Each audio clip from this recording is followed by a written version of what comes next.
Praise the lord. ఈ దినమున మనకు అనుగ్రహించబడిన శ్రేష్టమైన యేసయ్య మాట సంఖ్యాకాండము 6వ అధ్యాయం 26వ వచనం. యెహోవా నీకు సమాధానము కలుగు చేయునుగాక. ప్రియమైన వారలారా, మనిషికి సంపద, ఆరోగ్యం, గౌరవం ఉన్నా కూడా నిజమైన సమాధానం లేకపోతే అతని జీవితం అసంపూర్ణమే. దేవుడు మనకు ఇస్తానని వాగ్దానం చేసిన గొప్ప ఆశీర్వాదములలో ఒకటి సమాధానం. ఈ వాక్యం యాజకుల ఆశీర్వాదంలో భాగం.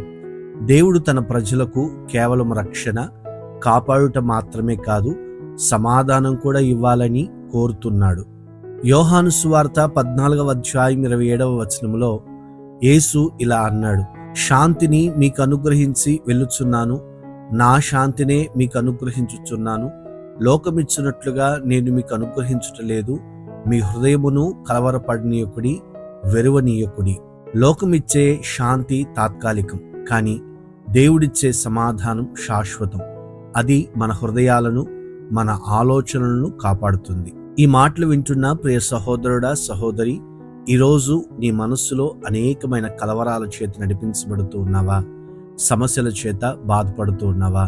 భయము, ఆందోళన నిన్ను బలహీనపరుస్తూ ఉన్నాయా?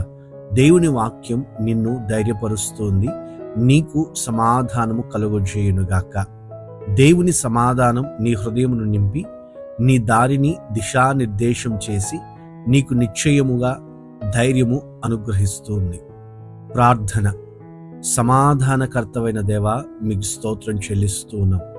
మీరు మమ్మల్ని ప్రేమించి మా జీవితాల్లో మీ గొప్ప సమాధానమును అనుగ్రహించాలని కోరుకున్న విధానమును బట్టి మీకు స్తోత్రాలు చెల్లిస్తున్నాను.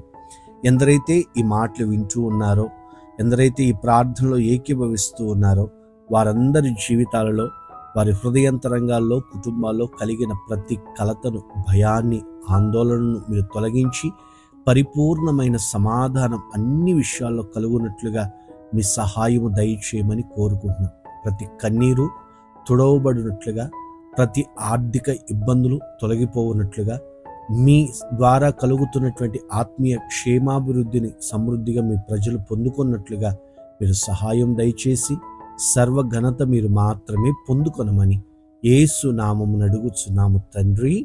ఆమేన్, ఆమేన్. God bless you. దేవుని యొక్క సమాధానం మిమ్మును, మీ కుటుంబాలను ఏలుబడి చేయునుగాక. ఈ సందేశం ఇంకా అనేకులకు రక్షణగాను, ఆశీర్వాదకరముగాను ఉండునట్లు షేర్ చేయండి.